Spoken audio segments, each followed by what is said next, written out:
behalf. The CIA of John Brennan and Phil Mudd does not exist for our benefit. It exists solely for the benefit of the people who work there. We pay for the whole thing, but they do what they want, and they punish anyone who criticizes them. They brag about that. Now, that's scary, of course. It's a perversion of democracy. It's exactly what the people who created the CIA feared most. But it's also, if we're going to be honest, it's annoying. Because for all of the hype, the CIA, in the end, isn't even very good at its job. Now, remember, this is an intelligence agency. So it's fair to judge their performance against whether or not they predicted crucial events over the past 70 years. And again, they didn't. The CIA, for example, was shocked by the Korean War. It didn't predict the Soviet atomic bomb, not a small thing. It missed the Cuban Missile Crisis and the 1973 Arab-Israeli War. It spent decades trying to bring down Fidel Castro, to kill Fidel Castro. So naturally, his regime never fell. Castro lived into his 90s. Meanwhile, the CIA spent decades propping up the Shah of Iran, so naturally he tumbled from power.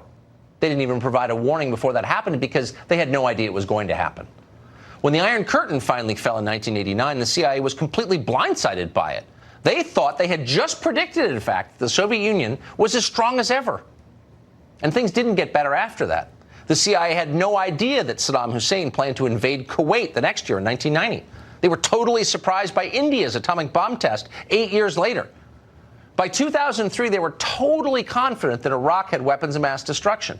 In fact, their biggest success in the past 50 years may have been creating the Taliban. If John Brennan had been working for a nonprofit business, there would have been a shareholder revolt a long time ago and probably criminal charges. He would have been John DeLorean. But because it's a secretive government agency, the CIA has not been restrained. In fact, it's only become more powerful and more autonomous. Powerful enough to take down a president? We'll see. One reason that permanent Washington is so powerful, of course, so resistant to change or oversight, is that it makes alliances with some of the least impressive but most ambitious members of Congress. Just days ago, for example, House Intelligence Chairman Adam Schiff claimed his office had no contact whatsoever with the CIA whistleblower. First off, have you heard from the whistleblower? Do you want to hear from the whistleblower? We have not spoken directly with the whistleblower. We would like to. Schiff also claimed to know nothing about what was in the whistleblower's complaint before it came out. But yesterday, the New York Times revealed that both those claims were lies. Schiff apologized in a way, saying that he, quote, should have been much more clear. Right. Schiff now admits his office spoke to the whistleblower, who, by the way, we learned tonight is a registered Democrat, but insists his office did nothing to shape the complaint itself. But why would we believe that at this stage?